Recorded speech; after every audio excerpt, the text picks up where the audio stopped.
कहानी उड़ाऊ पुत्र the prodigal सन। यीशु ने एक दृष्टांत सुनाया। एक धनी व्यक्ति के दो बेटे थे। छोटे बेटे ने पिता से अपनी हिस्से की संपत्ति मांग ली। पिता ने प्रेम से उसे दे दी। वह बेटा शहर चला गया और अपनी सारी संपत्ति भोग विलास और गलत रास्तों में बर्बाद कर दी। जल्द ही उसके पास कुछ भी न बचा।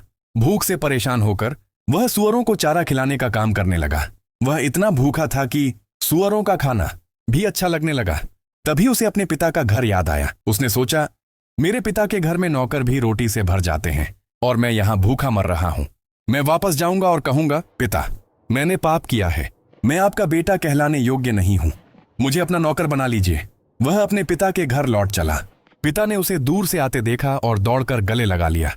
उसने बेटे की बात सुनी, लेकिन कहा, मेरा यह बेटा खो गया था, अब मिल गया है। मर गया था, अब जीवित हो गया है।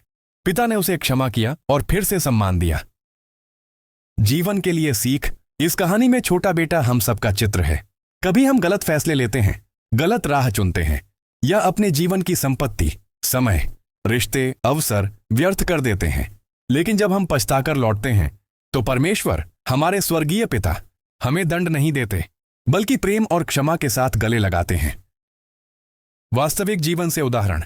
1. व्यसन की आदत। कोई व्यक्ति शराब या नशे में फंसकर अपना परिवार, पैसा और स्वास्थ्य खो देता है। लेकिन जब वह ईमानदारी से स्वीकार करता है कि उसने गलत किया और बदलने का निश्चय करता है, तो धीरे धीरे वह फिर से जीवन बना लेता है। 2. रिश्तों में गलती। कई बार हम गुस्से में या स्वार्थ में अपने प्रियजनों को चोट पहुंचा देते हैं। लेकिन अगर हम विनम्र होकर माफी मांगें और बदलें, तो रिश्ते फिर से जीवित हो सकते हैं। 3. करियर, पढ़ाई में गिरावट।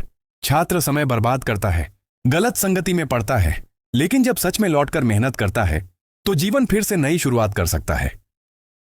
और पॉजिटिव बदलाव कभी देर नहीं होती। चाहे हमने कितनी भी गलतियां की हों, लौटना हमेशा संभव है। क्षमा का बल।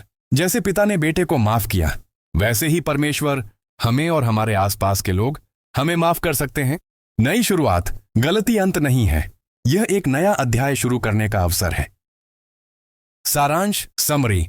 बाइबल की उड़ाऊ पुत्र की कहानी हमें सिखाती है कि जब हम गलतियां करते हैं और अपने जीवन को बिगाड़ लेते हैं, तब भी अगर हम ईमानदारी से लौटते हैं तो परमेश्वर और लोग हमें स्वीकार कर सकते हैं। वास्तविक जीवन में भी, चाहे आदतें हों, रिश्ते हों या करियर, अगर हम सकारात्मक बदलाव लाएं तो जीवन फिर से संवर सकता है। यह कहानी हर किसी को याद दिलाती है, आपकी गलती आपकी पहचान नहीं है, आपकी वापसी और बदलाव ही आपकी असली पहचान है।